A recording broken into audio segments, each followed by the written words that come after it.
पाप आए हैं इस वैश्यालय को शिवालय बनाना। तुम्हारा कर्तव्य है वैश्याओं को भी ईश्वरीय संदेश दे उनका भी कल्याण करना। प्रश्न है, कौन से बच्चे अपना बहुत बड़ा नुकसान करते हैं? उत्तर है, जो किसी भी कारण से मुरली पढ़ाई मिस करते हैं, वह अपना बहुत बड़ा नुकसान करते हैं। कई बच्चे तो आपस में रुठ जाने के कारण क्लास में ही नहीं आते, कोई ना कोई बहाना बनाकर घर में ही सो जाते। इससे वे बड़ा अपना ही नुकसान करते, क्योंकि बाबा रोज कोई ना कोई नई युक्तियां बताते रहते हैं। सुनेंगे नहीं तो अमल में कैसे लाएंगे? ओम शांति। ओम शांति। मीठे मीठे रूहानी बच्चे यह तो जानते हैं कि अभी हम विश्व के मालिक बनने के लिए पुरुषार्थ कर रहे हैं।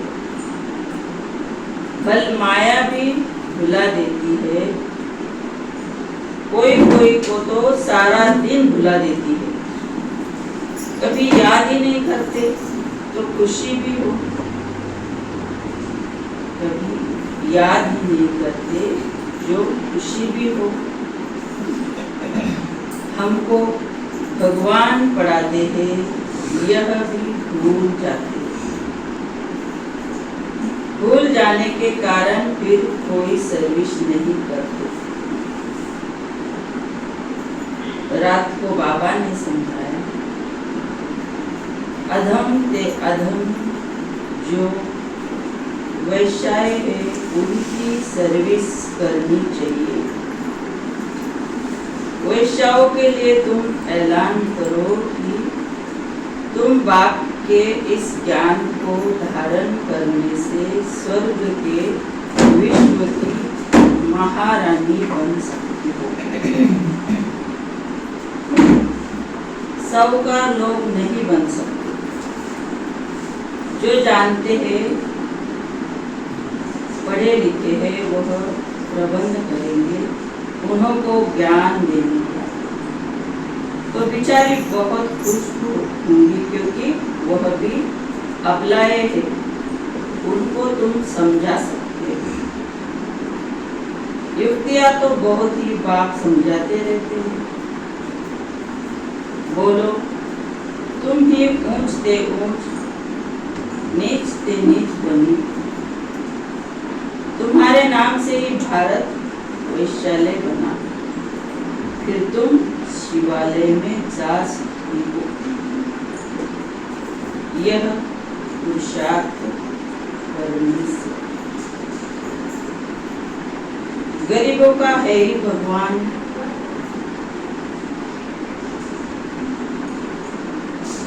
बाबा रोज नई नई युक्तियाँ, नए नए पॉइंट्स सुनाते।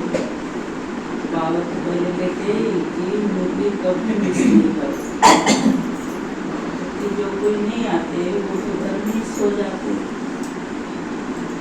तो बाबा कितना रोज के लिए हमें कितना मूर्त देते, ज्ञान देते हैं कि इस जीवन में हम कैसे युक्तियों से चले। नई नई युक्तियाँ बाबा रोज सुनाते रहते हैं।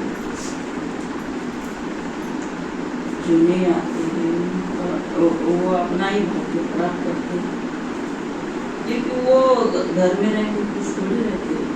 कुछ ये आ जाता है तो वो शांति में थोड़े रह सकते। क्या बाबा ने क्या कहा, कितनी ऊर्जा भरी, कितनी शक्ति भरी, तो वो तो हलचल में आ जाते हैं ना।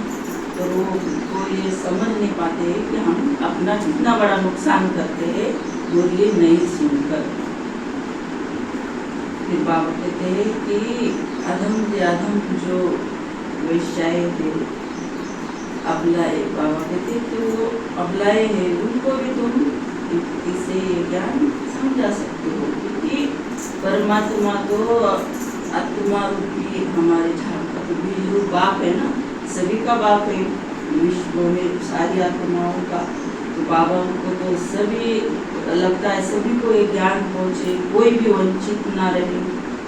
तो वो बाबा को तुमको भी समझा सकते हो, तुम ये सब छोड़कर पुरुषार्थ करेंगे तो तुम भी स्वर्ग में आ सकते हो। बाबा बोलते कि ऐसे ऐसे तुम कभी हमें ऐसा कभी मौका मिले, ऐसे नहीं कि वो उनके वो उसमें जाकर हमको ये सब करना है, नहीं। ये पाठशाला का नियम है। वहाँ से वो परमिशन लेके वो जाएंगे, वो दीदिया वो बहुत सेवा पहले भी हो चुकी है ये, पर ऐसे नहीं कि हम उनके वहाँ जाकर ये सब सुनाएंगे, नहीं। कभी ऐसा टाइम मिले, कभी कोई मिल जाए चलते चलते हमारे जीवन में, तो हम ये सब सुना सकते हैं कि अरे तुम भी ये बन सकते हो। तो बाबा सभी के लिए नई नई युक्तियाँ हम बच्चों को रोज देते रहते हैं। हम बाबा के बच्चे मास्टर ज्ञान के सागर है ना, वो ज्ञान का सागर है। तो हम रोज ज्ञान लेते हैं तो हम भी मास्टर ज्ञान के सागर बन जाते। तो हमारे अंदर ये सब नॉलेज बाबा रोज करता है। कोई फिर बाबा ने ये सब का सुना है कि मुझे मिस नहीं करते, करनी है, इनको ज्ञान देना है। तो फिर कुछ कहेंगे साहूकार लोग, हम तो इनके साथ नहीं बैठ सकते, ऐसे ये सब इसमें हो चुका है पहले। तो फिर बाबा आगे कहते हैं कि कोई बच्चे कोई ना कोई बात में रुक भी जाते। अब बाबा आ गया, अपने बच्चे जो रोज पढ़ाई पढ़ते हैं उनके ऊपर बाबा कहते पढ़ाई भी छोड़ देते हैं। यह नहीं समझते कि हम नहीं पढ़ेंगे तो अपना ही नुकसान करेंगे, रुक कर बैठ जाते। अब जो नहीं आते रुक कर बैठ जाते। अब ये तो पूरे विश्व में चल रही ना, तो हर प्रकार के बाबा के बच्चे हर सेंटर पे आते हैं, कोई ना कोई कुछ हो जाता है थोड़ा, तो वो कहते अरे नहीं जाना है, भी रुक कर बैठ जाते। तो बाबा कहते वो रुक जाते तो अपना ही नुकसान करते हैं, क्योंकि ये तो ज्ञान नॉलेज तो रोज हमारे लाइफ में, प्रैक्टिकल लाइफ में हम जीते हैं, नहीं आएंगे तो वो खुद का नुकसान करते। बाबा कहते हफ्ते में एक बार मुश्किल से आते हैं। बाबा तो मुरलियों में कभी क्या राय देते रहते हैं। मुरली सुनना तो चाहिए ना, क्लास में जब आएंगे तो सुनेंगे। क्लास में आएंगे तो मैं तुमको सुनाऊंगा, तुम यहाँ आके थोड़ा शांति में बैठते हो, घर में थोड़ी हम ऐसे इतने आराम से इतने एकाग्रता से मुरली सुनेंगे। बस सब साधन है अभी, पर कुछ ना कुछ तो इधर उधर हमारे मन बुद्धि जाती रहती है। तो या जब हम आते तो एकाग्र जैसे मुरली सुनते हैं, तो थोड़ा हम जल्दी आए मुरली शुरू होने के पहले पूरा अपना सब जो कुछ है थोड़ा आगे पीछे करके, तो बुद्धि की एकाग्रता भी होती है। आने से वो मन में एकाग्र हो जाता है, फिर मुरली डायरेक्टली फिर चल जाती है। तो बाबा कहते हैं क्लास में जब आएंगे तो सुनेंगे, ऐसे बहुत है कारण अकारणे बहाना बनाए सो जाएंगे। बाबा कहते वो घर पे सोए रहते हैं ना, क्या करते हैं, मोबाइल में देखते रहेंगे, करेंगे। अच्छा आज नहीं जाते हैं, अरे बाबा ऐसी अच्छी अच्छी पॉइंट सुनाते हैं, सर्विस करेंगे तो उच्च पद भी पाएंगे। यह तो है पढ़ाई। हम पढ़ाई पढ़ने के लिए आते हैं, पढ़ाई है बाबा की। बाबा आगे क्या कहते देखो, ये ज्ञान अपना ज्ञान और बाहर का। बाबा कहते बनारस हिंदू यूनिवर्सिटी आदि में शास्त्र बहुत पढ़ते हैं, दूसरा कोई धंधा नहीं होगा तो बस शास्त्र कंठ कर सत्संग शुरू कर देते हैं। ये तो भगवान ही का होता है, वो कोई साधु महात्मा तो ऐसे नहीं कहेंगे, वो तो कहेंगे अरे बहुत अच्छा ऐसे तो नहीं कहेंगे। तो बाबा कहते हैं कोई धंधा नहीं है तो शास्त्र कंठ कर ले। अभी तो कितने बाढ़ लगी हो सब चैनलों पे, इतने नए नए और कैसे मॉडर्न मॉडर्न लोग सब कुछ सुना रहे। बाबा कहते उनमें उद्देश्य आदि तो कुछ है नहीं। इस पढ़ाई से तो सबका बेड़ा पार होता है। बेड़ा पार तो यहाँ ही होता है ना। वहाँ क्या मिलेगा, थोड़ी देर सुनते हैं और उठते ही सब झटक देते हैं, वहाँ का वही रह जाता है। थोड़ी देर तक वो उसका मजा लेते हैं और सुनाने वाले भी वो भी क्या बाबा के कंठ कर कर सुनाते हैं। तो बेड़ा पार तो यहाँ आने के बाद ही।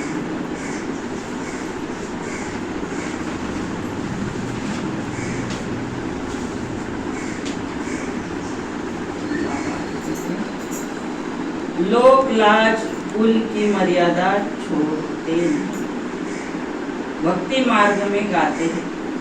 तो वो सत्संगों में तो कोई नहीं कहता है कि मत जाओ ये मत करो, तो वो छोड़ते नहीं अपना जो कुछ संस्कार है। फिर गाते रहते, चिल्लाते रहते, भगवान से मांगते रहते। बाबा कहते फिर कहते मेरा तो एक दूसरा न हो, और ऐसा कहते भी और मिलेगा क्या, कुछ भी नहीं मिलेगा। फिर बाबा कहते मीरा के भी गीत है कि मेल्स में नंबर 1 भक्ति मीरा, मेल्स में नारद गाया हुआ है। नारद की भी कहानी है। यहाँ बाबा के पास आते हैं, प्रतिज्ञा करते हैं, फिर घर में जाके विकार में गिरते। ऐसे ऐसे समाचार बाबा के पास आते हैं। बाबा कहते हैं ऐसे ऐसे को जो अब बाबा सबके लिए, बाबा सेंटर वालों के लिए जिनको जिम्मेवारी है, जो बाबा ने माली बनकर ये सबको ये करते, पालना करते हो, देख करते हो, तो बाबा बाकी करे। बाबा कहते हैं ऐसे ऐसे को जो ब्राह्मणी ले आती है उनके ऊपर भी असर पड़ जाता है। पहले क्या कहा, प्रतिज्ञा करते हैं फिर विकार में जाते हैं। बाबा ब्राह्मणी के लिए पहले ले आती है। इंद्र सभा की, बाबा कहते हैं कि ब्राह्मणी ले आती है उनके ऊपर भी असर पड़ जाता है। इंद्र सभा की कहानी भी है ना, तो ले आने वाले पर भी दंड पड़ जाता है। बाबा ब्राह्मणियों को हमेशा कहते हैं कच्चे कच्चे को मत ले आओ, तुम्हारी अवस्था भी ढेर करी, क्योंकि बेकायदे ले आए। वास्तव में ब्राह्मणी बनना है बहुत सहज। बाबा कहते हैं ये सब में अपने लिए ये करने के पूरा नियम में चलना है। भगवान करा है, मैंने प्रतिज्ञा की है, पूरा चलकर फिर हम मधुबन में बाबा मिलन के लिए जाएंगे, जा सकते। तो बाबा कहते वो इंद्र सभा है, वहाँ पर कुछ भी जैसे नहीं छिप सकता। तो बाबा कहते कि ये सब आपने अपने जो शंकर वाले थे उनको भी, और जो आप खुद की जिम्मेदारी है हर ब्राह्मण, मुझे तो जाना है, ये निश्चित है बाबा मिलन के लिए। तो सारे नियम हमें फॉलो करके बड़ी आसानी से जा सकते। बाबा किसको भी समझाने की बहुत सहज युक्ति बताते हैं। तुम भारतवासी आदि सनातन देवी देवता धर्म के थे, स्वर्गवासी थे, अब नरकवासी हो, फिर स्वर्गवासी बनना है। यह विकार छोड़ो, सिर्फ बाप को याद करो तो विकर्म विनाश हो जाए। कितना सहज है, परंतु कोई बिल्कुल समझते नहीं। खुद ही नहीं समझते तो औरों को क्या समझाएंगे। वानप्रस्थ अवस्था में भी मोह की रख जाती है। आजकल वानप्रस्थ अवस्था में इतने नहीं जाते, तमो प्रधान है ना, यहाँ ही फंसे रहते हैं। आगे वानप्रस्थियों के बड़े बड़े आश्रम थे, आजकल इतने नहीं है। 80-90 वर्ष के हो जाते तो भी घर को नहीं छोड़ते, समझते ही नहीं कि वाणी से परे जाना है। अब ईश्वर को याद करना है, भगवान कौन है यह सब नहीं जानते, सर्वव्यापी कह देते हैं, तो याद किसको करें। तो बाबा कहते वो जब द्वापर में वो राजाए थे, वो एक उनका लिमिटेड वो सब होने के बाद चले जाते थे, सब छोड़ के वो आश्रम में रहते थे। तो बाबा ने हमको तो ये नहीं कहा है, हम तो बाबा कहते तुम घर में रह के वाणी से परे रहो, वाणी से परे चले जाओ, हमें कोई आश्रम में जाके रहने की बाबा नहीं कहता है। कहता है कि आप ये सब बुद्धि से छोड़ते जाओ, ये सब जो लगा ये व्यर्थ की बातें है, ये सब हमें अब, क्योंकि समय जो है हम देख रहे इस समय कितना तेजी से जा रहा है, एक हफ्ता 2 दिन ऐसे कब निकल गए, ऐसे समझ में नहीं आ रहा है ये सब कुछ। पहले तो भी लगता था अरे अभी तो ये इतना टाइम हुआ 4 बजे, अब तो ऐसा लग रहा है कि ये कैसे चला गया ये दिन, समझ में ही नहीं आया, क्योंकि समय बहुत तेजी से जा रहा है। तो हमें सबको अब व्यर्थ की बातों में नहीं जाना है, क्योंकि हमारे सिवाय भगवान को कोई भी याद नहीं कर सकता, क्योंकि बाबा कहते हैं वो नहीं याद कर सकते, क्योंकि वो सर्वव्यापी कह देते, वो तो ढूंढ रहे, फेरे लगा रहे, कहाँ कहाँ भगवान को ढूंढ रहे। तो हमें भगवान ने लिया है, इसके गोद में लिया है, तो अब इन सब बातों को फॉलो करना है, नए हो या पुराने हो या कोई भी हो, 10 साल के हो 20 साल के हो, कितने भी दिन हमें हो गए, पर बात करते हैं कि अब बस वाणी से परे चले। तो ये सब कल शाम में दी होती गोपी दीदी का जो क्लास था नुमा शाम में, वो हमने सुना कितना पावरफुल क्लास था, कितनी धारणाएं उन्होंने की है। तो हमें थोड़ा सा चांस मिला है, थोड़ा समय रहा है, तो हमें बहुत स्वयं पर अटेंशन देना है, मन बुद्धि को कहते रहना है कि अरे नहीं ये नहीं, बस वाणी से परे परम धाम में जाते आते रहने की हमें प्रैक्टिस करनी है।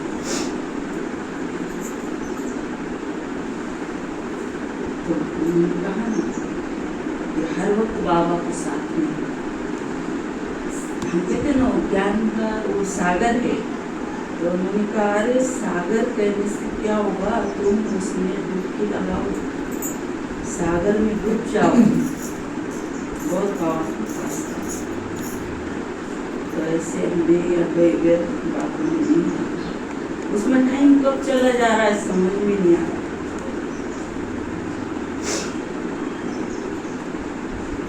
बाबा ने समझाया है यह पुरानी दुनिया तो खत्म होनी है, अभी हमको जाना है घर, बस यही तात्पर्य।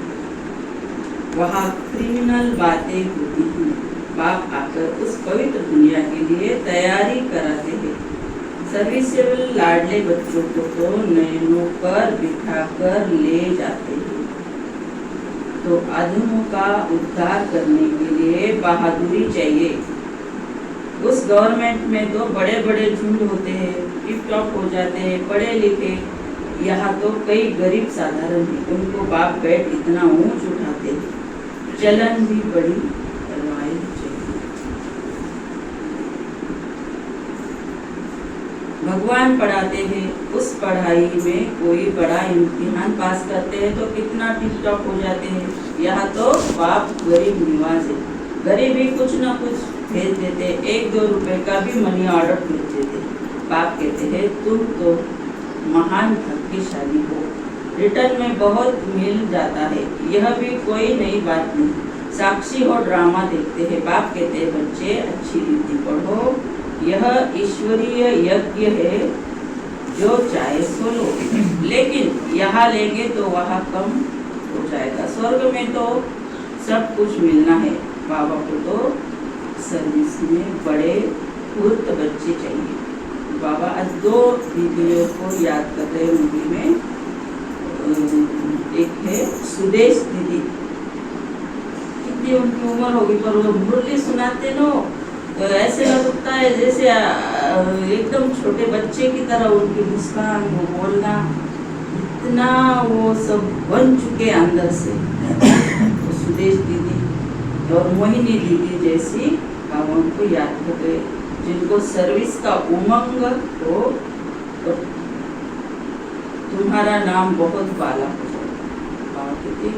वो तो वो दीदिया तो पूरे हो चुके, कुछ एडवांस पार्टी में चले गए।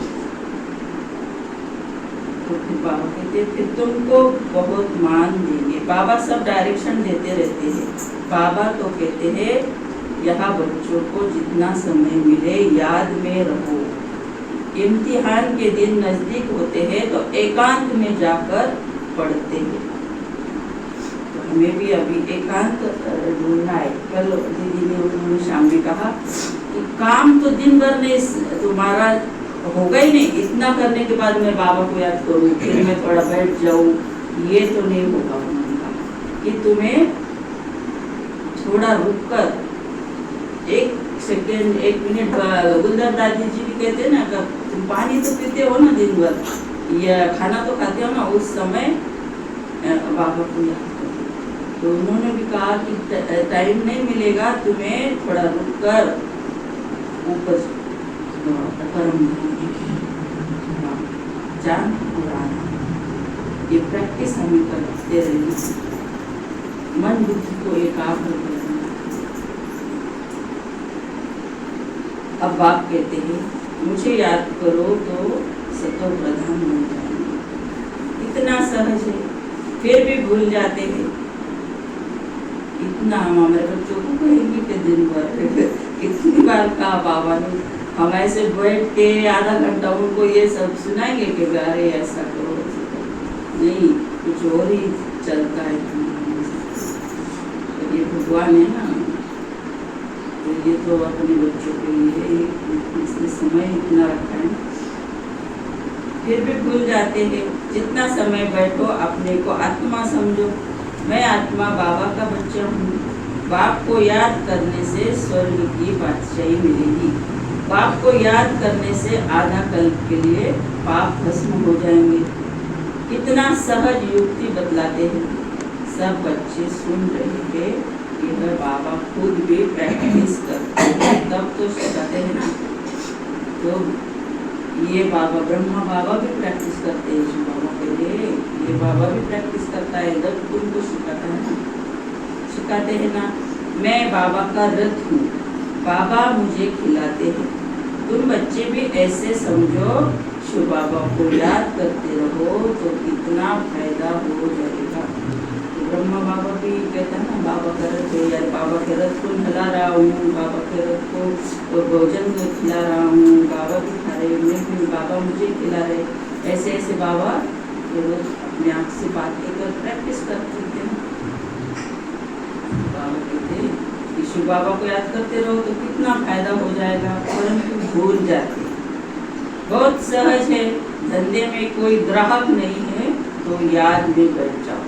अभी बाबा कहते दुकान में चलाते है वो नहीं ग्राहक आया तो याद में बैठ जाओ।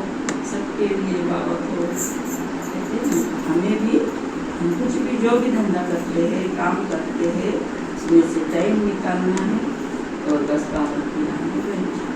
हम अगर बैठ जाएंगे 1 सेकंड के लिए तो बाकी सब शांत हो जाएंगे, कोई भी नहीं, उनको भी शांति चाहिए जो हमारे साथ में। तो मैं तो दिन भर में वो रूम में फोटो है, बाबा की फोटो है, वो वहाँ से तो कहना नहीं चाहिए, पर वहाँ से इतनी पावरफुल किरणें आती है। मैं जब बैठ जाती हूँ तो काका भी ऐसे शांत हो जाए। तो ये ऐसी सेवा हमें इन सबकी करनी करवानी। वो तो मुझे तो लगता है बाबा के अविरत धाराएं किरणें वहाँ बह रही, मैं नहीं बैठ पा रही हूँ, इतना अनुभव होता है। बाबा को याद करना है, बीमारी में भी याद कर सकते हैं। बांधेली हो तो वह, अब अपने सबके लिए बांधेली हो तो वह बैठ तुम याद करती रहो, तो 10-20 वर्ष वालों से भी ऊंच पद पा सकते हैं। और क्या कहेगा बाबा हमको, किसी को भी बाबा पीछे नहीं रखना चाहता है, हमारे ऊपर है सब। इतना हम अभी चलने का नहीं और बैठने का नहीं, अभी बुढ़ने का समय है, उठते रहो। कहते कि तुम भी उच्च पद पा सकते हो, किसी को बाबा पीछे नहीं रखना चाहता है, हर एक को आगे आगे आगे ले जाना। अच्छा, मीठे मीठे सिले दे बच्चों प्रति माता पिता बाप दादा का प्यार और रूहानी बाप की रूहानी बच्चों को नमस्ते। हम रूहानी बच्चों की रूहानी बाप दादा को याद प्यार गुड मॉर्निंग नमस्ते। वाह बाबा वाह, शुक्रिया बाबा शुक्रिया। वरदान श्रेष्ठ वृत्ति द्वारा वृत्तियों का परिवर्तन करने वाले सदा सिद्धि स्वरूप और सिद्धि स्वरूप बनने के लिए वृत्ति द्वारा वृत्तियों को संकल्प द्वारा संकल्पों को परिवर्तन करने का कार्य करो। तो हमारे वृत्ति से ये शांत हो जाए, इसको बाबा का ये मिले, इस वृत्ति द्वारा हम उनकी वृत्तियों को चेंज कर सकते हैं। संकल्पों के द्वारा भी बाबा के उनका परिवर्तन हम कर सकते हैं। इसकी रिसर्च करो। जब इस सेवा में बिजी हो जाएंगे तो यह सूक्ष्म सेवा स्वतः कई कमजोरियों से पार कर देगी। अभी इसका प्लान बनाओ। जो जिज्ञासु भी ज़्यादा पढ़ेंगे, मदोगिरी भी बहुत बढ़ेगी, मकान भी मिल जाएंगे, सब सिद्धियाँ सहज हो जाएगी। यह विधि सिद्धि स्वरूप बना देगी। स्लोगन है, समय को सफल करते रहो तो समय के धोखे से बच जाएंगे। समय को सफल करना है, फिर हम बाबा करें समय के धोखे से, समय हमें धोखा नहीं मिलेगा, समय पर हम कुछ नहीं करेंगे, उसके पहले हम तैयार हो जाएंगे। तो कहते हैं ना कि सुख में सिमरन करें तो फिर दुख का एक है। सुख में जब सब ज्ञान हम अंदर ले लेंगे तो समय पर कुछ भी आ जाएगा, तो उस समय उस धोखे से हम बच जाएंगे। तो एक दिशा है, सहज योगी बनना है तो परमात्मा प्यार के अनुभवी बनो। बाप का बच्चों से इतना प्यार है जो रोज प्यार का रिस्पांस देने के लिए इतना बड़ा पत्र लिखते हैं, याद प्यार देते हैं और साथी बन सदा साथ निभाते हैं। तो इस प्यार में अपनी सब कमजोरियां कुर्बान कर दो। परमात्मा प्यार में ऐसे समाये रहो जो कभी हद का प्रभाव अपनी ओर आकर्षित न कर सके। सदा बेहद की प्राप्तियों में मगन रहो, इससे रूहानियत की खुशबू वातावरण में फैल जाए। तो बाबा ये पत्र हमारे लिए लिखता है, रोज बाबा आता है सूक्ष्म रूप में, हमें याद प्यार। तो ये सब अपने परमात्मा प्यार में ऐसे समा जाओ कि हाथ के प्रभाव आकर्षण में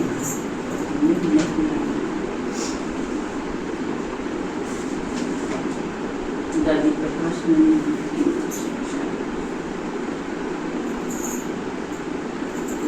दादी जी हमेशा कहती थी कि बाबा का मुझे पर्सनल वरदान है जो कभी कोई बात का मुझे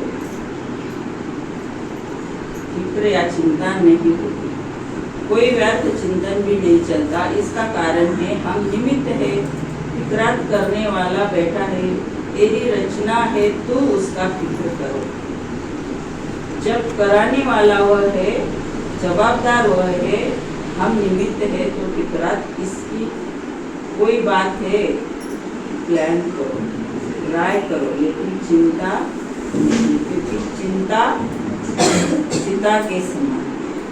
तो गाड़ी कहती है सदा निमित्त भाव की स्मृति से पिताजी बेगम के बेपुत्र बादशाह बन गए। इतना बड़ा कार्य प्रकाश मणि दादी में चला है। बाबा ने सारी शक्तियाँ उनको फील कर दी थी, तो उन्होंने कभी अपने को ऐसे नहीं समझा कि मैं कर रही हूँ।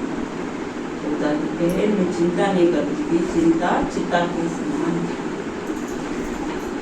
आज का भूल नहीं, चलते फिरते कार्य करते यही स्मृति में रहे कि मैं आनंद स्वरूप आत्मा हूँ।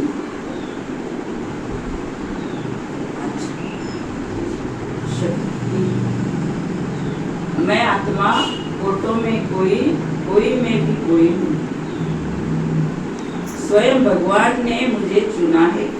मैं सच्चित आनंद स्वरूप परमात्म मिलन और परमात्म प्राप्ति से आनंदमय स्थिति का अनुभव कर रही हूँ।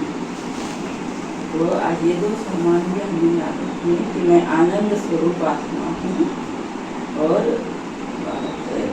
अगला है कि मैं सत्यचित्त, मेरा जो चित्त है वो आनंद स्वरूप है, क्योंकि मैं परमात्म मिलन का और प्राप्तियों के अनुभव में रहती हूँ।